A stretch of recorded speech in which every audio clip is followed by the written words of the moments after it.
finishing up this chapter with is a rule called L'Hopital's rule. Now, L'Hopital, Guillaume L'Hopital, is from France. He's a French mathematician, and he didn't actually come up with the rule, but it's not about who comes up with the rule, it's about who publishes the rule, right? Well, we saw that with Newton and Leibniz too. It was Newton who published first, and so in that day and age, with the lack of access to information, whoever published first, it usually got their name attached to it. So the same thing happened with Guillaume L'Hopital. He published something. He did give credit to the Italian mathematician John Bernoulli, and he said, hey, John Bernoulli, this is what he came up with. And he did cite him in his thing, so he did it the right way, but everybody just didn't want to say, hey, you know that thing that L'Hopital quoted John Bernoulli as saying? They just shortened it to L'Hopital's rule because it was his book with his name on it. So we just want to give credit to Bernoulli for coming up with the idea first, but L'Hopital published about it. All right, what these guys did is they worked with something called indeterminates. We've talked about those a little bit.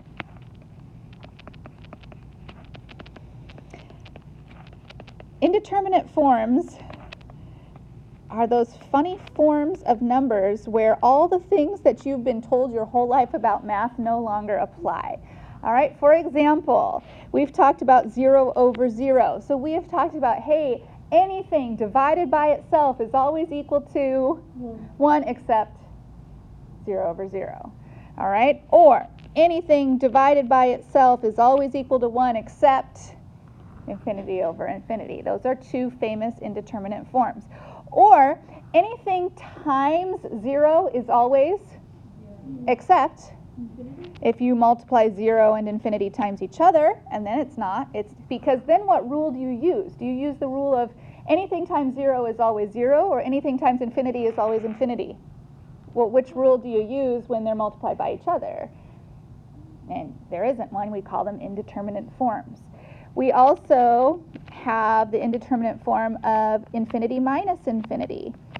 Because again, you've been told anything subtracted from itself should always be 0, with the exception of infinity, because one infinity might be bigger than the other. We don't know, because infinity is non-measurable. So that's an indeterminate form. So we've talked about those in terms of limits, and so what do you do with those when you come up with that? And that's where nobody could do anything with them until Bernoulli started figuring out, hey, I can do derivatives with these indeterminate forms. And then L'Hopital got on board, and then L'Hopital published it. And we have today what's called L'Hopital's rule. So here goes. The rule says, if any limit as x approaches a value, if it ever turns out to be an indeterminate form,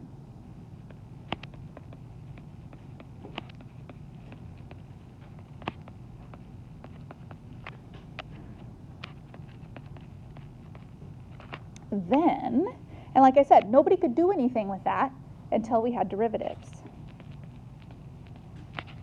Then instead of doing the limit of f of x over g of x, try the limit of f prime of x over g prime of x.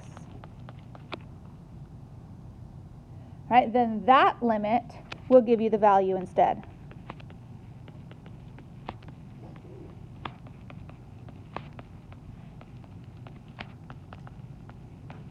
Okay, so Bernoulli figured that out. L'Hopital published it, so we call this L'Hopital's rule today. It only works if you first have an indeterminate form. If you don't have an indeterminate form, then, and you still apply L'Hopital's rule anyway, you will get the wrong answer.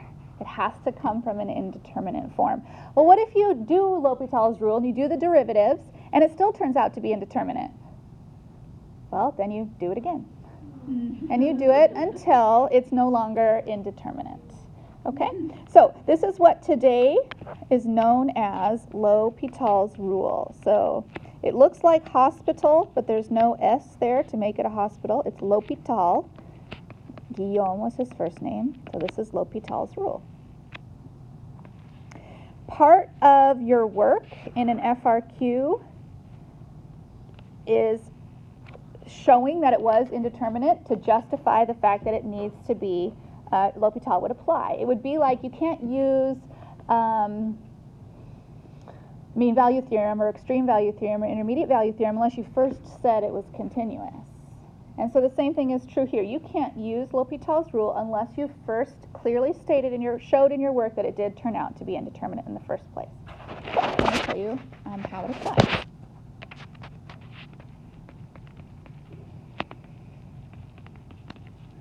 It would have been nice to know about this when we were doing limits, but you didn't know about derivatives when we were doing limits. So we have to come back and now that you know all about derivatives. So the first one is, all right, could we find the limit as x approaches 0 of 3x minus the sine of x over x? Now back in the old days of limits, you would have dropped 0 in. Okay, replacing the variable with the value. You don't need the limit notation as long as you've replaced the variable with the value. So 3 times 0 minus the sine of 0 over 0, which is 0 over 0, which is an indeterminate form. So, 2 months ago, all you guys could do with that was maybe look at a graph or a table and try and maybe guess what you thought the limit was. But now we have L'Hopital's rule. So once you've shown that it's an indeterminate form, you can continue your equal sign, and you can go back to adding limit notation. And now you're going to take the derivative. This is not the quotient rule. This is L'Hopital's rule. So the quotient rule does not require you to do ba prime minus ab prime over b squared. That's not what this is. It's a separate rule, which is just the derivative of the numerator, which is 3 minus cosine of x, over the derivative of the denominator, which is 1. And then you plug 0 into that. So we're going to get 3 minus the cosine of 0. The cosine of 0 is 1, so 3 minus 1, and so the limit value is 2. And so you actually got a determined answer by applying L'Hopital's rule one time. Okay, any questions about that one?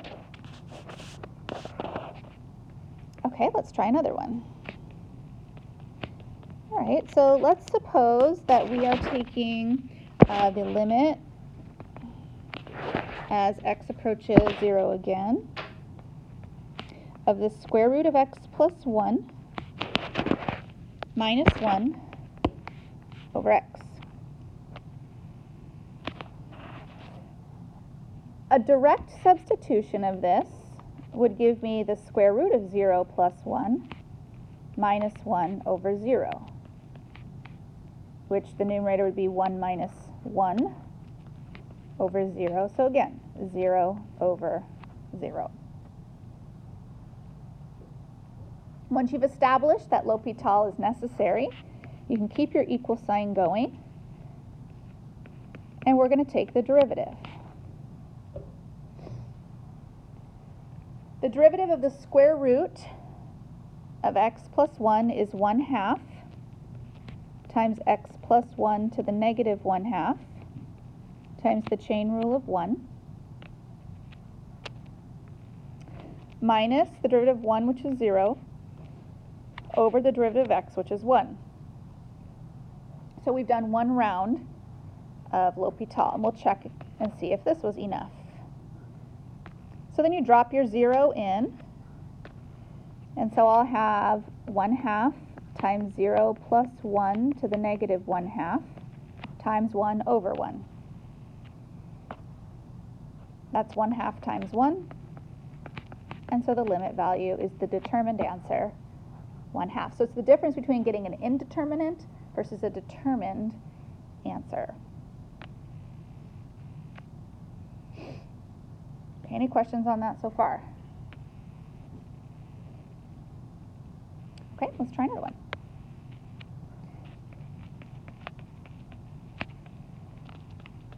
Most commonly and most frequently missed steps here are just assuming that you're going to use L'Hopital without checking first.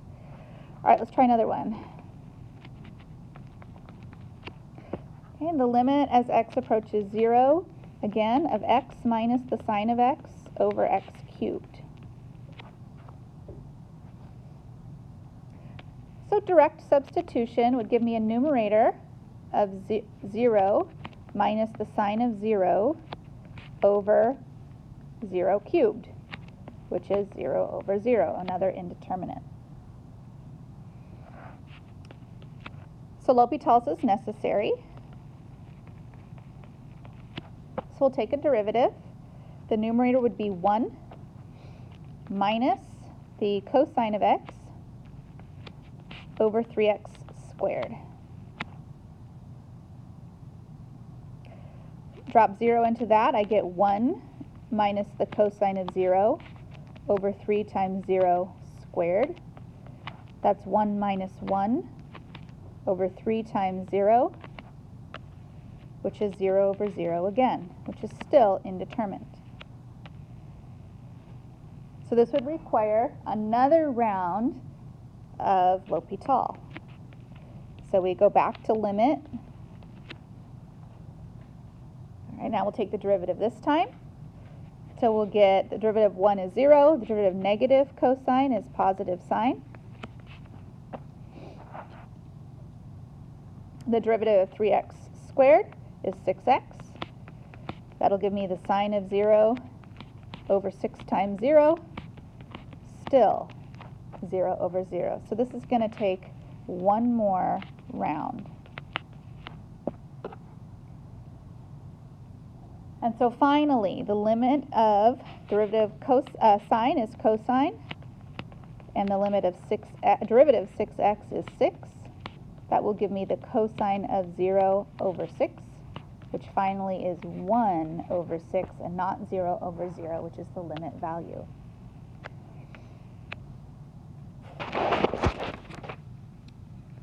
Okay. All right, so let's try some different types of how you would use L'Hopital here.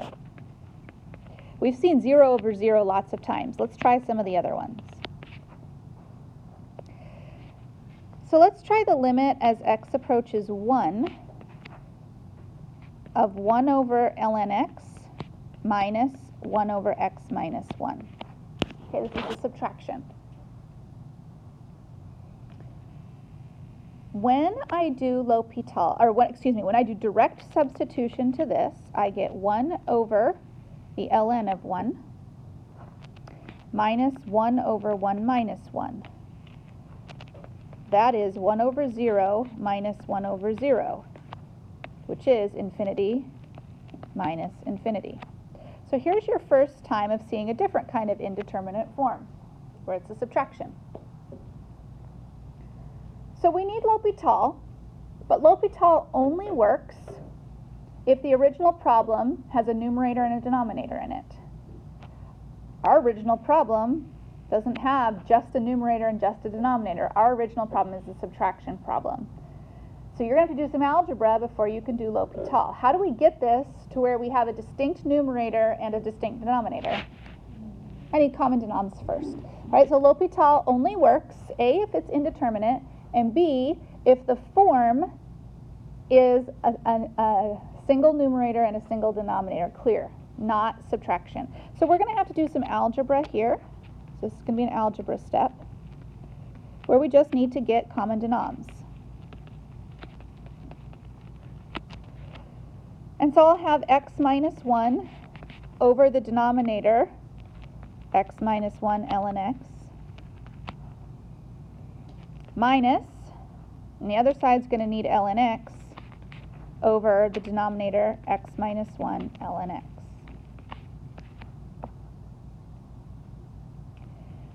So altogether, that would give me the limit as x approaches 1 of the numerator, which combined together would be x minus 1 minus ln x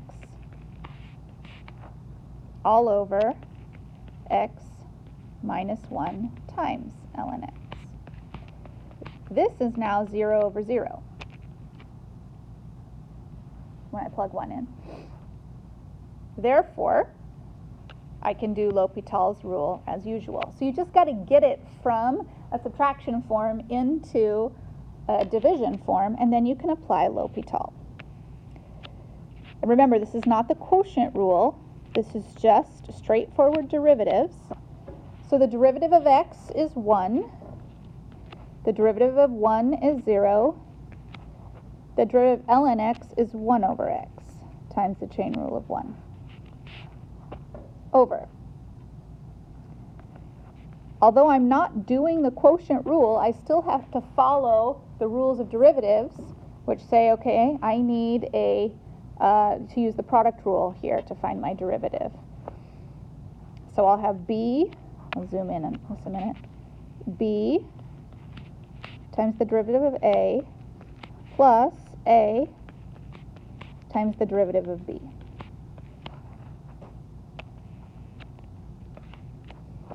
And then I can drop the number 1 directly into this. Just to save you time, we're going to get 0 over 0 again. So we're going to need to do this one more time. But I'm going to suggest that you do algebra before you do it one more time. So let's do algebra again before we do L'Hopital. Just to clean it up so we're not dealing with such a mess.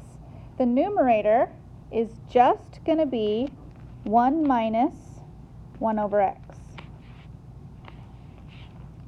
The denominator will be ln x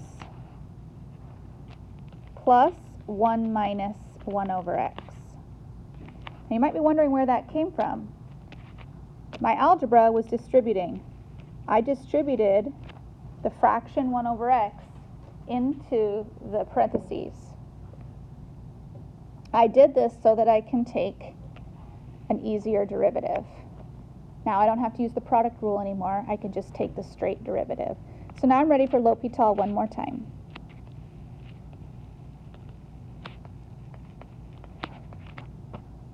All right, and the derivative of 1 is 0, and the derivative of negative 1 over x is 1 over x squared. The derivative of the natural log of x is 1 over x. The derivative of plus 1 is 0. And the derivative of negative 1 over x is 1 over x squared. And now I can plug 1 into this. And that will give me 1 over 1 over 1 over 1 plus 1 over 1. So I end up getting 1/2, and I get a determined number.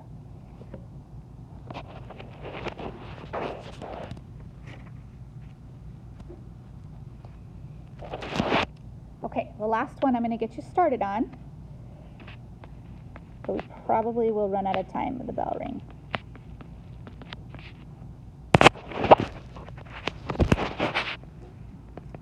The limit as x approaches infinity of 1 plus 1 over x to the x.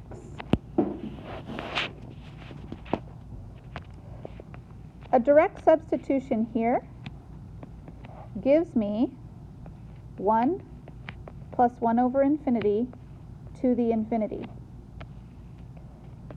That's 1 plus 0 to the infinity, which is 1 to the infinity. Here's where we run into problems, because there's two rules here. One rule is 1 to any power is 1. The other rule is anything to the infinity power is infinity. So what do you do when it's 1 to the infinity? This is an indeterminate form as well. Okay, 1 to the infinity is not 1, and it's not infinity either. This is indeterminate. So this is another chance for us to use L'Hopital. But the problem with this is that it's not in a form that I could use L'Hopital. Right? L'Hopital has to be a quotient. So I got to do some creative algebra here. The algebra I'm going to do is actually going to involve natural logs. If I brought a natural log into this limit, what could I do with the x that's hanging out there in the power? I could bring it in front. My algebra would then become x in front of the ln of 1 plus 1 over x. My algebra could also switch the order, because you can do that in multiplication. And I could put times x on the end. And the last thing I'm going to say is if division is the same as multiplying by the reciprocal, then multiplying is the same as dividing by the reciprocal. And so I can say this is divided by 1 over x.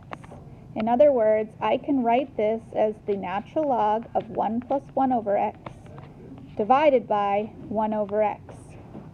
And so now I've done enough algebra where this is a quotient.